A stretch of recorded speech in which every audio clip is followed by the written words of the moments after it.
welcome back to our channel, Craftopia Collective.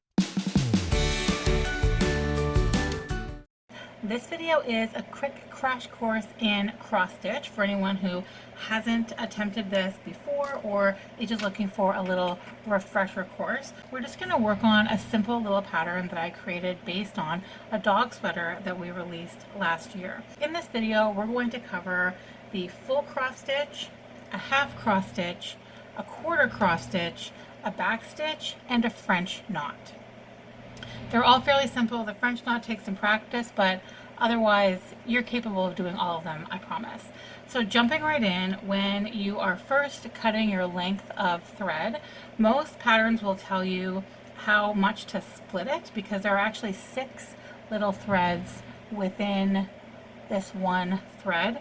Most patterns will tell you to split it into 2 sets of 3, which is what I've done for this pattern.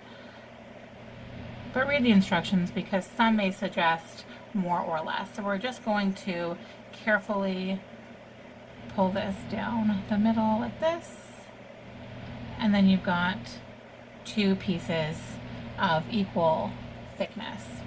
Some people like to knot the end of their thread. I don't recommend doing that if you're going for a really tidy back. If that doesn't matter, then you can go ahead and knot it. I'm going to do my first stitch just with a tail so you can see. And the very first stitch we're going to do is a full cross stitch. So I'm going to come in close. I'm coming up through the bottom right corner.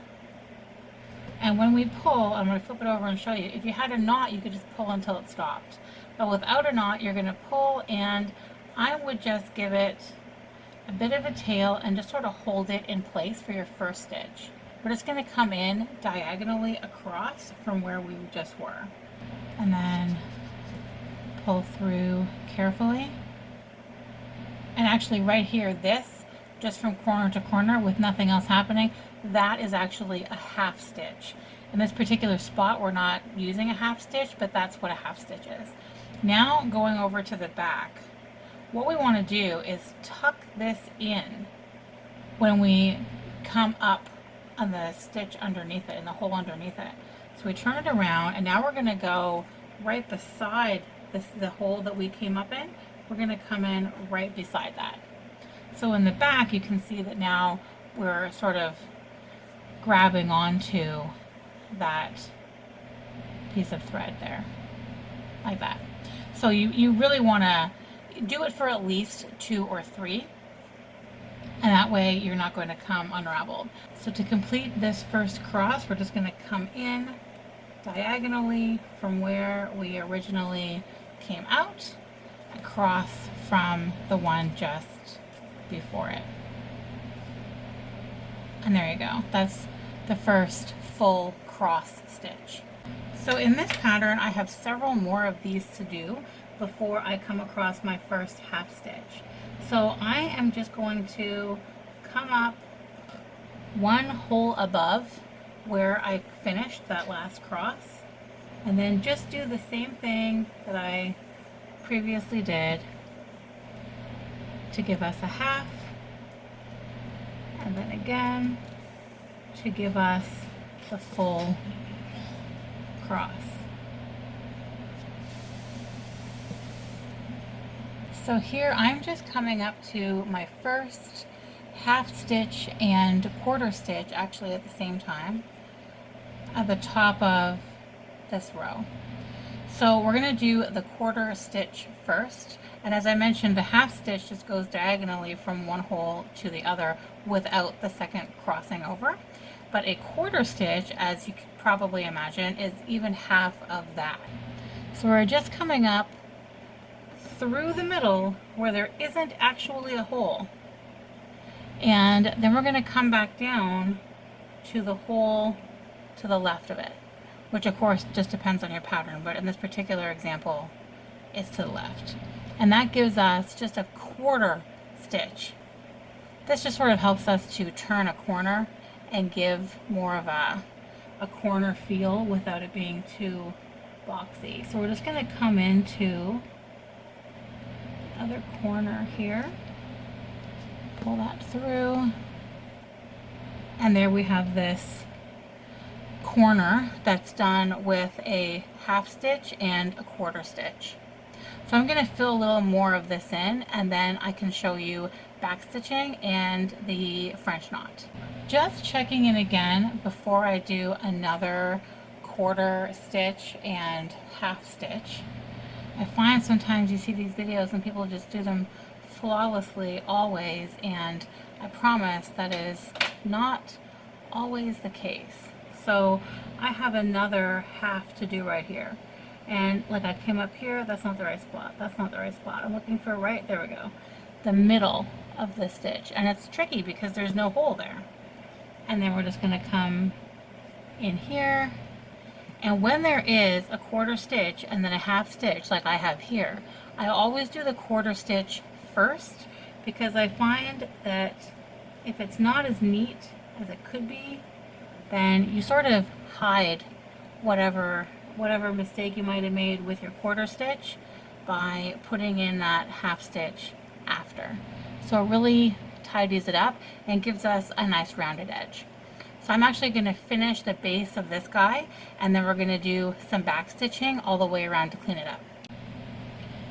Actually, before we get to the back stitching, I just want to address what happens when you come to the end or the almost end of your thread. You don't want to let it get too much shorter than this, and you also don't want to start with a length too long, because then you can end up with knots. Just going to weave it through some of these, and be mindful, of course, as you're doing it, because I'm in a tighter hoop than usual. But that's it. We're just going to go through to secure a few times, and then when you are satisfied that you're not going to come unraveled, whoops, you can go ahead and cut that. So here's one of these guys, nearly complete, and he kind of looks almost complete, but we're going to do a back stitch all the way around him, save for where we did the half stitches. They don't really need a back stitch because they basically are a back stitch in this purpose. They are a half stitch, but when you're doing back stitches around this type of thing, they sort of end up behaving the same. When you're doing back stitches, most of the time the pattern only calls for one strand. I'm using 2 strands of the same color just because I really want to make it like stand out and pop. So when we're back stitching, we're working around stitches that have already been done, and we're exclusively working with stitches that have already been done. So it can feel a little bit crowded. So you just want to be as precise as you can be. Be very careful about going into the edges just so. So that's the first one. The next one obviously is going to come up to the next hole, which means that we're stitching backwards, which I imagine is where that name comes from. And then we're going back into the hole that we previously came out of, like this. Whoops. And then again, we're going to go forward to come up, and then we're going to go backwards to actually make that stitch. You can already see it coming together, and it just gives us a nice tidy edge along here compared to, say, this edge, which isn't bad, but this edge is definitely tidier. So I'm just going to clean it up and come all the way around and just show you what that looks like. French knots are really weird to do and kind of hard to show close up. So I'm just going to show from this perspective. But basically, you're using 2 hands here. And first what you're doing is you're wrapping the thread around your needle twice. And then you're holding that thread with your left hand taut. And you're going to come in through the same hole, but just to the side of the thread that you pulled up. And you're going to pull it while still holding it tight with your left hand, because you basically are forming a knot here, but it's controlled, or you want it to be controlled anyway. Really slowly, then you can let go the closer you get, and ta-da, there you go.